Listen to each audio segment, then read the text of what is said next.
All right, gig'em247.com here at the State 7-on-7 tournament here with East Bernard athlete Ty Slanina. Exciting last game finish. You guys were down a touchdown. They called your number. You were able to deliver. It was great. Couldn't do it without everybody. The pass was awesome. Couldn't ask for a better pass, and I was ready for it. Take us through what your expectations were coming into the State 7-on-7 event.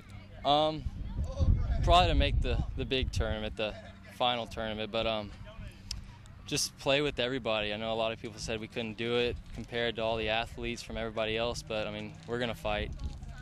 Now, you're a guy that you can move around anywhere. You can play quarterback, you can play receiver, you can play corner, you can play safety. Just talk about your skill set in general. Probably I think what helps me a lot is my speed. Just usually able to outrun people, but I think that's probably the main thing. Now, where do you want to play? Because you can play both sides of the ball. Probably going to be playing them at that D1 level. Have you started to think ahead like that? Not really. I just want to play anywhere, just wherever they need me and wherever I'm able to play. You talked about your speed. You went to a TCU camp. Kind of just catch us up to speed what you ran at that camp. They actually got me at a 4.31. So that type of speed probably caught some attention, some schools. Where are you at in the recruiting process? I'm just taking it slow right now and just hearing what people have to say and just doing whatever.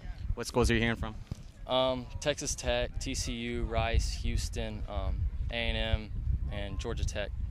Anyone offered yet? No, sir. Now, are you expecting any good news? I know you've got a Texas A&M camp on Sunday. Your name is, got the buzz that, that you get some good news. Now, what's your communication like been with the A&M staff? I haven't really talked to them much. I've met with one of the coaches before, but, I'm not going to try to get my hopes up. Just whatever happens, happens. Hypothetically, if you were to pick up an offer, how would you feel about that? It'd be great. I still have 2 more years left, so it'd be awesome. But what's your camp circuit like been, through the spring and into the summer? It's pretty busy. I've been to a couple of college camps, and I've been to the National Underclassmen's Combine, and that's about it. Which ones in specific were you able to make? Houston, Rice, TCU, and Tech. And kind of just take us through some of those other schools that you were able to visit, TCU and Tech in particular. TCU, I'm not sure what they're looking at me as of right now. I think receiver and DB, and then Texas Tech is actually looking at me as a quarterback. Great. And where do you have planned after Sunday's Texas A&M camp? I'm actually taking a visit to Georgia Tech. What's your ties to Georgia Tech? They actually called the other day, and they said they want to meet with me, and they actually want me to play quarterback, so we're going to go down there.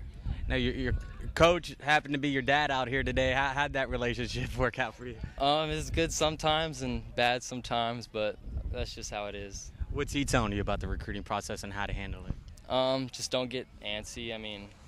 I'm a humble person, so you don't ever have to worry about me getting big-headed or anything. Now, did you have a school that you grew up following or liking?